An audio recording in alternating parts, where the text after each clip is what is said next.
I bought this book called Jazz by John Fordham, and I was flicking through it, and I saw this picture of Orphy Robinson playing this interesting gold instrument, and I thought, yeah, I can do that. That is what I'm going to do.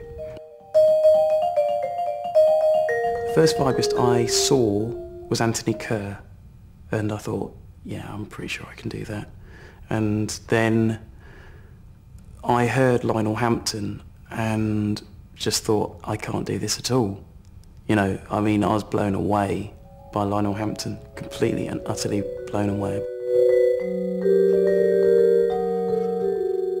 I didn't hear Orphy until a radio programme, BBC Radio 3. It was a kind of Christmas thing, and I thought, oh, that's really, really good. And I bought both CDs of his. It just really confirmed it, really. I mean, and I've always been a jazz fan first. You know, before I started playing, I was a fan. I didn't play anything at all. I thought, yeah, that's the kind of area and scope. And I think even though you strive to be an individual, it's nice to hear somebody that you have a kind of, even if you never meet them, a kindred spirit with. It was in Birmingham, and that's when I actually got to A, see and B, meet and C, play with Orphy, all on the same day, all at the same time.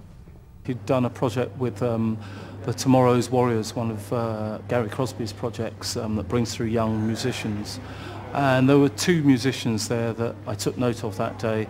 One was Corey, obviously, because it's unusual to find nowadays kids that want to play vibraphones and marimbas, xylophones, and I just loved his enthusiasm as well. The other player was Soweto Kinch, who's now an excellent player, playing alto sax, but he was actually playing piano then, a very, very good piano player.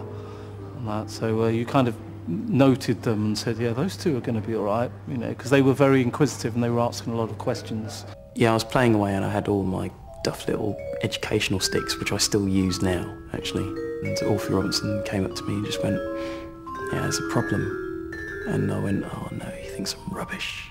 And he went, you're not loud enough. Use these sticks. And I was like, you know, kind of, yeah, I was like, wow, that's great. That was a really, really huge gig. You know, it was at the Midlands Arts Centre with loads of people in the amphitheatre outside.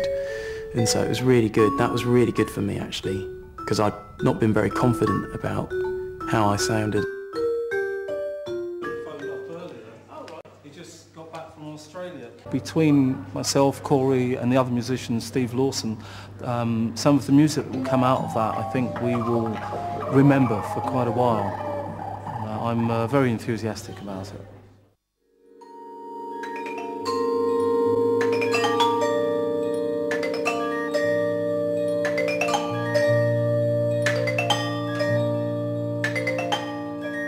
It's mostly improvised, in fact, and we're overlaying loops and beats, so we have very quick ideas and get them down very quickly, very short, very small.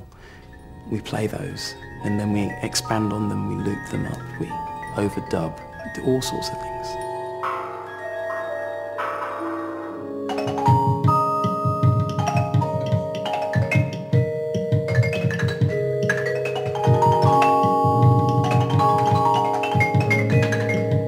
Watching that kind of communication process where, you know, you take an idea, he takes an idea, that passing on thing is very nice to see. I mean, the great thing is that it's a two-way street, because it's not just myself sort of playing and then, you know, the other person is responding. It's like we're both speaking, we're both going into areas, we're trying not to step on each other's toes as well, so that we do make mistakes, but we use those mistakes to grow into something else. So for instance, with this particular project, I'm playing a small marimba, steel pans and bits of percussion, electronics, that sort of thing.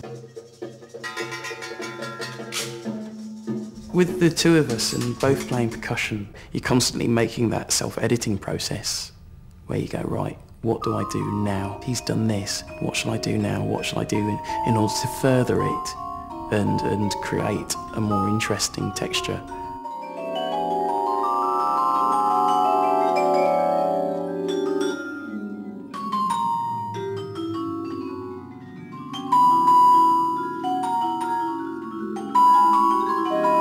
was fortunate because I had a local youth band, orchestra, so I went through a lot of different instruments and different things before I settled on the tuned percussion sort of area. And then later on, when I took that further, the main exponents of the instrument have been jazz musicians. So with the vibraphone in particular, it's been sort of synonymous with fantastic players like Milt Jackson and Bobby Hutcherson and Gary Burton and various others. Jazz is a synthesis. Jazz is syncretized between African rhythms, Southern and Western African rhythms, and European instrumentation and arrangement, you know, and now it's global. And so Shostakovich for me, Dmitri Shostakovich and Bela Bartok, you know, for me they're huge influences on what I do, you know, as well as Monk and Wayne Shorter and Eric Dolphy, you know, for me, and Lionel Hampton obviously. And you just got to listen to all of that, and a lot of world music as well, a lot of folk music from different countries. As a growing musician, you always learn, whether it's people playing in other disciplines, whether it's meeting folk musicians, classical musicians, somebody busking on the street, for instance. There's always time to learn things, because it's just 12 notes, and it belongs to whoever just played lower or higher, different combinations, so you're always learning things. And that there is no set way that you sort of say, right, okay, I've been playing 30 years, 40 years, I know everything. It doesn't work like that, particularly in jazz. You just keep growing. It's a marathon, not a 100-meter sprint.